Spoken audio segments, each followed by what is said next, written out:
Bonjour à tous et bienvenue dans cette nouvelle vidéo où je vais vous présenter un produit alors qui date quand même d'il y a 6 ans quasiment. Il s'agit du Acer E140. Alors c'est un téléphone que j'ai eu pour à peine 8 euros. Mais franchement il en vaut pas 2 quoi. Je veux dire, ça vaut pas 2 euros quoi. Qu'est-ce qu'on peut dire déjà sur ce téléphone? Déjà d'entrée de jeu, c'est que c'est de la merde en fait. Il y a rien d'autre à dire, c'est de la merde. Ce téléphone me fait penser un petit peu comment dirais-je, au Samsung Corby F339. Je crois que c'est le F339, je sais plus, je me rappelle plus exactement, mais je crois que c'est ça. Il me rappelle à peu près ce modèle-là, c'est-à-dire au niveau de la taille. Et puis en plus, je pense qu'ils sont sortis quasiment en même temps. Mais surtout au niveau de l'écran, vous allez voir ça, c'est juste pas possible. On va être dans une définition qui est vraiment qui vous arrache la tête. Alors je vais déjà vous présenter le téléphone vite fait. Alors je n'ai ni la boîte, ni le chargeur, ni le câble, ni quoi que ce soit. Je l'ai eu comme ça. En même temps pour 8 euros, je peux pas non plus trop en demander. L'état est plutôt pas mal. L'écran n'a absolument aucune rayure. Bon évidemment ici sur les côtés, comme à la façon d'un Samsung Galaxy S1. Évidemment, vous avez les craquelures du faux métal qui l'entoure, mais bon, ça, on va dire que c'est franchement pas mal conservé quand même pour ça. Après, je sais pas, je ne connais pas vraiment l'utilisation, l'intensité d'utilisation de ce téléphone, mais en tout cas, il est dans un état plutôt correct. Alors, on y va, présentation. Donc évidemment haut-parleur. Donc ici vous avez des touches qui sont un peu différentes de ce qu'on peut voir habituellement sur Android, parce que évidemment il tourne sur Android 2.2 sur Froyo. Alors vous avez le bouton Home, le bouton Recherche, le bouton Retour et le bouton ici Menu. Voilà. Donc la disposition est un peu chelou, mais voilà, c'est du Android, ce n'est pas une ROM propriétaire. Ensuite, vous avez le bouton pour appeler, le bouton... Alors ce bouton-là, malheureusement, je ne sais pas si vraiment il marche. Je crois qu'il marche pour naviguer dans les menus. Je pense qu'on peut passer d'icône en icône en appuyant. Mais je crois que ce n'est pas vraiment un bouton de validation. Ça, on verra un peu plus parce que je ne l'ai pas vraiment beaucoup utilisé. J'ai juste regardé l'écran. Déjà, ça m'a explosé les yeux. Donc j'ai dit OK. Là, vous avez le bouton pour accrocher et aussi, évidemment, à ce qu'on peut voir avec le petit logo ici qui va bien, le bouton pour l'allumer. Voilà. Ensuite, sur le côté droit, le bouton volume plus, volume moins, classique. Ce qui me fait penser aussi au Samsung Corby, c'est aussi le type de coque à l'arrière qui ressemble vraiment au Corby, quasiment à peu de choses près. Ensuite, sur la partie arrière, vous avez une caméra qui fait 3 mégapixels à l'arrière. Il n'y en a pas, à l'avant de caméra. Hein. Hop, je vais faire un focus. Voilà. Donc caméra 3 mégapixels avec le haut-parleur ici. Alors, je ne sais pas ce qu'ils ont voulu faire là, Acer, ici notamment. Tout autour là, on dirait un haut-parleur qui fait le tour. Oh, ce serait une idée à creuser ça, de faire un haut-parleur autour de la caméra. Hein, pourquoi pas, ce serait stylé ça. Mais là non, en fait c'est juste une grille, ça fait un peu moche quoi. Enfin bon bref, bon. Si les gens aiment, pourquoi pas. Ici donc vous avez évidemment le logo Acer. Sur le côté gauche vous n'avez absolument rien du tout. Vide de chez vide. Vide comme le crâne de Nabila. Ensuite vous avez sur la partie en bas le micro USB et le micro tout court, et sur la partie en haut vous avez simplement le jack. Donc déjà premier point positif, on va dire que tout est standard. Pour la recharge, pour écouter la musique, tout est standard, vous n'avez pas besoin de choses propriétaires ou quoi que ce soit. Donc là ça c'est quand même un point positif on va dire, parce qu'en 2010 je suis pas sûr vraiment que tout soit tout ait été encore normalisé, donc on va dire c'est un point assez positif par rapport à ça. L'écran en lui-même, alors l'écran c'est un 2,8 pouces résistif, et les PPI, alors le PPI là-dessus est juste à gerber, puisque le PPI là-dessus est de 143 PPI, mais vraiment un 143 PPI minimaliste, vraiment, je pense que c'est Vous allez voir, hein, je vais essayer de faire un zoom dessus, mais c'est super moche. La résolution étant 240 par 320. Voilà, alors maintenant je vais ouvrir la partie arrière. Alors, l'ouverture, elle, par contre, je risque de galérer un peu parce qu'elle n'est pas facile sur ce téléphone-là. Alors, je vais le faire un peu à la marge. Excusez-moi. Voilà. Alors, le capot arrière, lui, par contre, on peut donner aussi un bon point sur ça. C'est que le capot arrière est vraiment... Le plastique est vraiment bien épais, bien solide comme il faut. Il n'y a rien à dire là-dessus. Là, bon point par rapport au Samsung Corby qui lui était vraiment à chier quoi, un plastique franchement très très mou. Là, celui-là, évidemment, il est flexible, mais on sent quand même qu'il y a de l'épaisseur. Ensuite, la batterie, est-ce que s'il m'a passé la batterie originale? Je ne sais pas. Je suis pas sûr que ça soit la batterie. Non, ça c'est pas la batterie originale. La batterie qui fait 1300 mAh, batterie de 1300 mAh, ce qui correspond aux données constructeurs, hein, 1300 mAh. Voilà, donc 1300 mAh pour un téléphone comme ça, je pense que vraiment la batterie doit être... vous pouvez garder ce téléphone très très très longtemps allumé. Apparemment, on peut tenir quasiment jusqu'à 6 heures en conversation et en veille, quasiment 400 heures en veille. Bon, mais je pense que oui, en effet, 1300 mAh pour la capacité de ce téléphone, c'est déjà pas mal. Donc voilà, ici, hein, données techniques, donc le E140, vous pouvez le voir. Lui, il est de janvier. Alors celui-là, il était fabriqué en janvier 2011, mais il faut savoir qu'il a commencé à être fabriqué en décembre 2010. C'est un téléphone qui n'a pas vraiment beaucoup duré, je pense. Je pense que déjà au bout de quelques mois, ce téléphone a dû être arrêté de production, tellement c'est mauvais. Donc ici, évidemment, vous mettez la mini SIM, voilà, et vous avez la micro SD. Alors la personne m'a laissé une micro SD de 8 Go dedans. 8 Go. Alors évidemment, maintenant 8 Go, c'est quasiment rien, puisque je pense que vous avez rien à moins de 16 Go maintenant.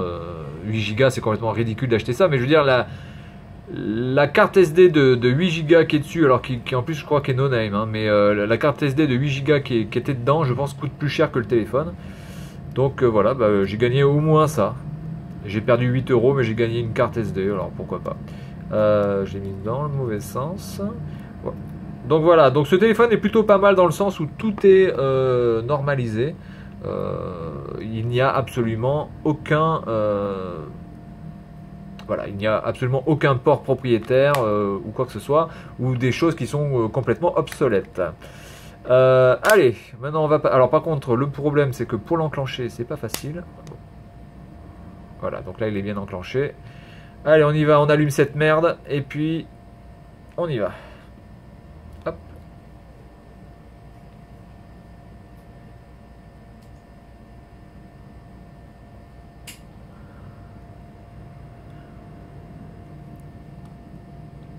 Alors, je l'ai allumé une fois, je crois qu'il n'est pas très très long à démarrer. Alors déjà là, moi je suis au niveau de l'angle de vue, là quand je regarde comme ça, j'ai plus du tout les couleurs. Là, je vois Droid, il est en noir et blanc. Yeah, la musique, ouais, c'est super. Bien, alors déjà, vous pouvez voir que c'est moche. Voilà, il n'y a rien d'autre à dire, c'est moche. Alors j'ai essayé de rester dans le champ. Voilà, alors je vais essayer de zoomer sur le texte. Donc voilà, donc déjà là je suis très près. Alors très près, vous pouvez dire ah mais ça va, c'est super, c'est franchement ça passe. Ouais non mais attendez, mais là je vais pas dire je suis collé à la rétine là du truc là, mais je suis super près. Personne n'utilise un téléphone comme ça. Hein, oula, tu es où toi? Voilà, personne n'utilise un téléphone comme ça. On est bien d'accord. Donc, il faut bien vous rendre compte que quand on utilise un téléphone, normalement, on va l'utiliser comme ça. Voilà. Et là, honnêtement, là, c'est super chaud, quoi. On voit vraiment, vraiment, vraiment mal. Là encore, j'ai envie de vous dire, sur la vidéo, ça donne beaucoup mieux. Mais vraiment, de visu, ça fait super mal aux yeux. Là, le texte est vraiment, vraiment pixelisé, mais c'est gore, hein. Voilà, alors après au niveau de la fluidité, franchement il n'y a pas grand chose à dire, ça tourne plutôt pas mal. Voilà, hein, c'est un Qualcomm, Qualcomm 7227, voilà, qui tourne à 800 MHz. Donc c'est plutôt bon, ça tourne sans plus. Vous avez 256 mégas de RAM, 512 mégas de ROM. Bon, voilà, ça fait l'affaire. C'est plutôt pas mal. Par contre, c'est gavé de merde. Alors, vous pouvez le voir. Alors, attendez. Déjà. Oh là là là là là là. Mais pourquoi ça me met là? Alors là, ça m'a fait un combo là. Ça m'a. Non mais je veux pas ça. Donc déjà, ça c'est pour prendre les photos déjà. Eh ben putain. Non mais je veux revenir. Merci. Bon. Alors. C'est assez gavé de merde. Déjà, on va dire quasiment les 4 premiers. Les 3 premiers en haut sont déjà de la merde. Ça n'a rien à foutre là. Ensuite, vous avez. Voilà, Media Server. Nemo Play. Putain, j'arrive même pas à lire quoi. J'ai l'impression de lire Remo Player. Non, mais je vous jure, c'est chaud, hein. Vraiment à l'œil nu. C'est chaud là. Je vais regarder plutôt sur le téléphone qui prend la vidéo. Je crois que ce sera beaucoup mieux. Navigation, on va peut-être pas faire ça. Alors c'est fluide, mais par contre quand il s'agit de revenir, putain mais c'est un truc de fou quoi. Je veux revenir en arrière. Oh là là là là là là. Bien, donc Nemo Player. Ensuite on a quoi? On a quoi comme merdasse encore? On a Spinklet, ça je sais pas ce que c'est. Talk, c'est de la merde. Task aussi. Yourfuse. Putain, je sais pas. Qu'est-ce qu'il y a écrit là? Yourfuse. Yourfuse, merde, putain. Yourfuse, alors je sais pas ce que c'est ça. Bref, voilà, donc c'est vraiment pas terrible. Vraiment pas terrible au niveau de la rapidité. Alors encore une fois, au niveau de la fluidité, j'ai pas envie de dire que c'est mauvais, quoi. C'est pas mauvais, mais à notre époque, c'est juste inutilisable maintenant, quoi. Vous ne pouvez plus utiliser un téléphone comme ça. Peut-être il y a 6 ans, ça pouvait suffire, mais on voit vraiment que ça rame, mais d'une force mais incommensurable. Alors après, au niveau des photos, 3 mégapixels, donc attendez, photo, caméra. Donc il n'y a pas de caméra à l'avant, hein, qu'on soit bien d'accord. Au niveau des options, ça c'est le zoom, ça c'est la galerie, ça c'est la photo. Il n'y a pas... Ah si, attendez, là, ici. Photo quality. Alors là, je suis au maximum. Je suis en 3 mégapixels en 2048 par 1536. Il y a un timer. Putain, j'appuie là. Attends, je suis obligé de quitter pour aller... Ah d'accord, bon, maintenant c'est comme ça. Oh là là là là. Select ISO. Ah, putain, il y a de l'ISO, nom de Dieu. Il y a de l'ISO. On peut aller jusqu'en ISO 800. Bon, d'accord. Non mais là... Non mais c'est n'importe quoi. J'appuie une fois sur le retour, le truc il me... Oh, mais c'est juste pas possible quoi. C'est là où il y a un avantage avec le Corby, c'est que le Corby avait quand même des réactions à peu près logiques quoi. La qualité de la photo, JPEG en 100%, on peut le choisir. On peut choisir le géotagging. Ok, anti-bending. On va mettre en 60 Hz, voilà. Donc là j'appuie une fois. Ok, très bien, là ça marche. Alors on va essayer de prendre une photo d'un truc. Tiens, on va prendre la photo de la figurine. Hop. Alors, on va essayer de faire ça correctement. Ouais, donc là vous n'allez pas trop le voir comme ça. Comme ça. Ok, alors je vais essayer de prendre la photo. Déjà, est-ce qu'il y a un zoom? Alors, il n'y a pas d'autofocus. Donc, c'est à moi de faire le focus. Putain, c'est un truc de fou, quoi. Et en plus, le focus est assez loin. Bon, ben, on va la prendre comme ça. Hein.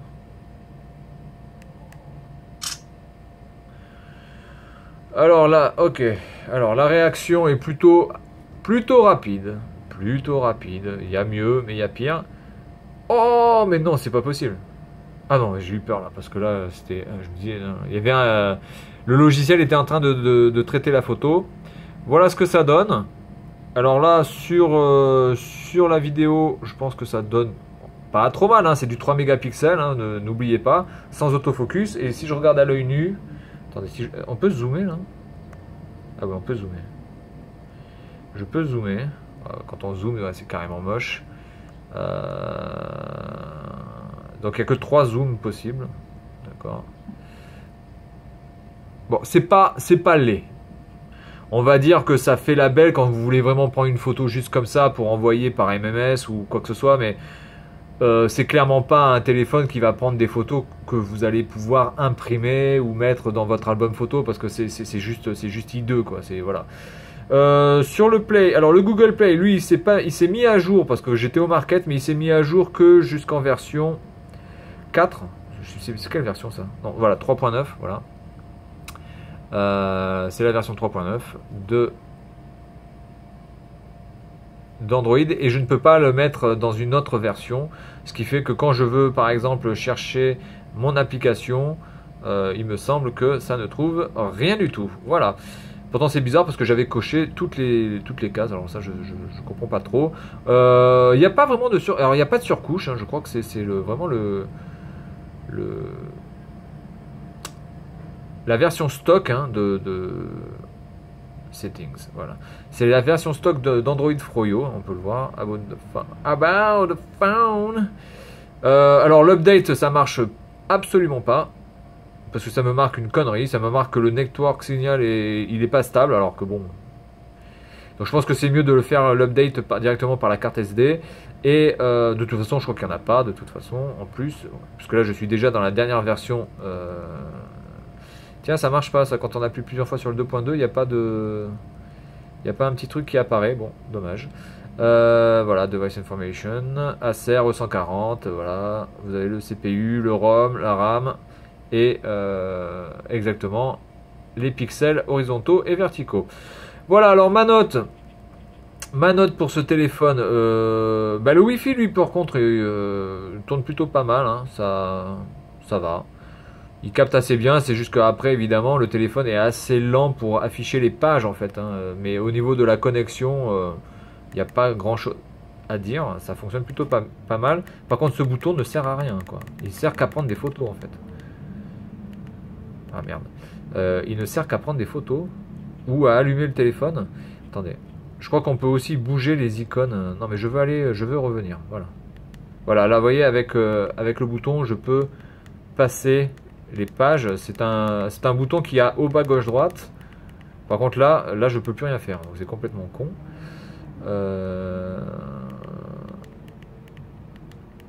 Voilà, là je peux aller en bas, à gauche, et ça, est-ce que ça valide alors du coup? Voilà, donc ça c'est pour valider. Ok, bon, très bien. Voilà. Bien, donc sur ce téléphone, qu'est-ce que je vais dire? Quelle est ma note finale? Honnêtement, il vaut pas plus de 20. 20 sur 100. Point positif, la prise en main est bonne. La qualité de fabrication est vraiment pas dégueulasse. Les boutons sont vraiment... ils ballottent pas les boutons, ils sont quand même de bonne qualité. Tout est standard, tout est standardisé au niveau des connectiques et des ports, donc ça c'est plutôt pas mal. Il est assez léger puisqu'il fait à peine 90 grammes. Tenez, je vais voir, je vais vous sortir la fameuse balance. Il faut bien que je la rentabilise. Hein. C'est vrai que je l'ai payé tellement cher cette balance. Alors je crois qu'il fait à peine 90 grammes. Hein. Il doit faire 90 grammes, je crois. Hop. Voilà, 97 grammes.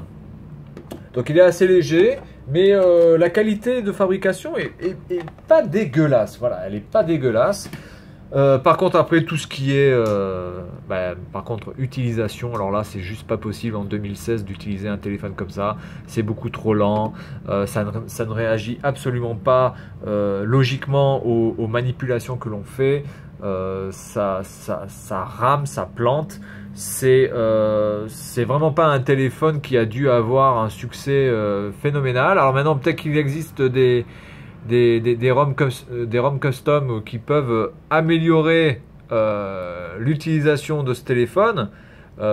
Mais pour la personne lambda, pour le kidam, qui veut utiliser ce téléphone avec la ROM et on va dire les spécifications techniques qui sont déjà dans ce téléphone, c'est juste impossible à utiliser au quotidien.